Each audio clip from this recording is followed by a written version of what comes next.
What's up guys, it's James here, and today I'm going to be giving you a intro into thinking particles and Xpresso. So if we get into the tutorial, we're just going to add a null object, and you do this by coming into objects and then null. And now we're going to add an Xpresso tag onto it. So you can do this by right clicking or by selecting null and coming into tags, Cinema 4D tags and Xpresso. Okay, so you're going to have this Xpresso window now, and it's going to look quite confusing, but don't worry, there is certain steps you have to do to create particles, but once you've got it, it is extremely easy, and it is just like using the standard emitter in Cinema 4D. So the first thing you're going to want to do is drag the null into the X group Xpresso editor, and now just make it a bit bigger. And now we're going to want to choose our emitter type. So we do this by right clicking, new node, thinking particles, and then go to generator, and then come into PStorm, which is what I'm going to be demonstrating today. So once we've got our PStorm node and our null node in our Xpresso editor, you'll see that the PStorm node has a emitter position port, and that'll just be the X, Y, and Z position of it. And what we're going to do is we're going to link the null object with the PStorm, so wherever we move the null, the PStorm will follow. So we do this by coming into the output side of the null, which is the red, and we click that, and then we come into we then go into coordinates, global position, and then click go global position, and we then link that to the emitter position. Okay, so now we want to link the global rotation of the null object to the PStorm, so wherever we rotate it and whatever angle it is, the PStorm will then follow. So we do this by then coming into the output of the null object and selecting global matrix. I don't know why it's not global rotation, but who knows, but it's definitely global matrix. Okay, so now all we do is we click on the red dot of global matrix, or the port, and drag this to the input of PStorm, which is the blue rectangle as such on the title line, and that will black out everything and only highlight the things that it can connect to, which is emitter alignment.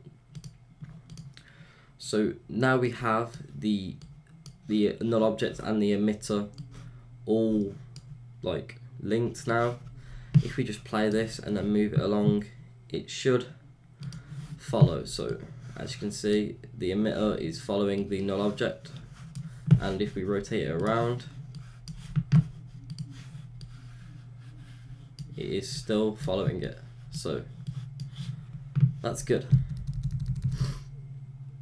Okay, so now what we're going to do is we're going to change some of the settings around. So if I'm just crank this up to 1000 frames, and then if you click on the PStorm in the X group, you'll come up with the parameters in the attributes menu in the bottom bottom right. And this is practically all the same as the emitter. Well, a lot of them you'll be familiar with from the emitter attributes. I'll run through some of them. You've got the emitter type, which will be rectangular, and how they come out, well, what shape the emitter is. And on the kit it's on circular. You'd have the birth type, which is count, and count is the amount of particles that can exist at one time. And you can change this to rate, and this is the amount of particles that are born per frame or per second, I don't know, but I'm going to keep this at count. And then you have life, which is the life of the particles. Life variations, so say if the life of the particle is 90 frames and I put the life variation on 100%, you'll get particles living from 0 frames to 90, And if I put this on, say if I put the life variation on 50%, some particles will be living 45 frames to 90 frames. So if I just give an example of this, put this on 50%, so, and now we play, you'll see that some particles will die or fade quicker than other particles. So let's put this back onto 0. You've got the speed, which is obviously how fast the particles are coming out of the emitter. So I'm going to change this to 1000, and you'll see that they come out the emitter a lot quicker. And then you have the speed variation. So if you put this on 100%, it'll be the same as the life variation. So it's just varying the speed. And you've got the size.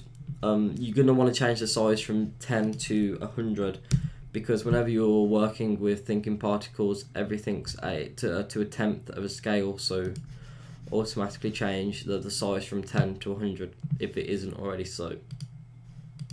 And then you've got the X4 and the Y4. I don't know what that is abbreviating, but all this is the angle they come out of the emitter. So if you change this to 0 and then play, you'll see that the particles should come out in a straight line. Well, practically, yeah.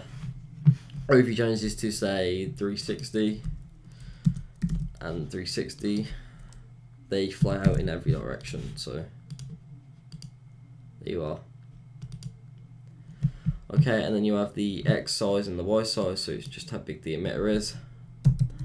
And I don't know what the distance or distant variation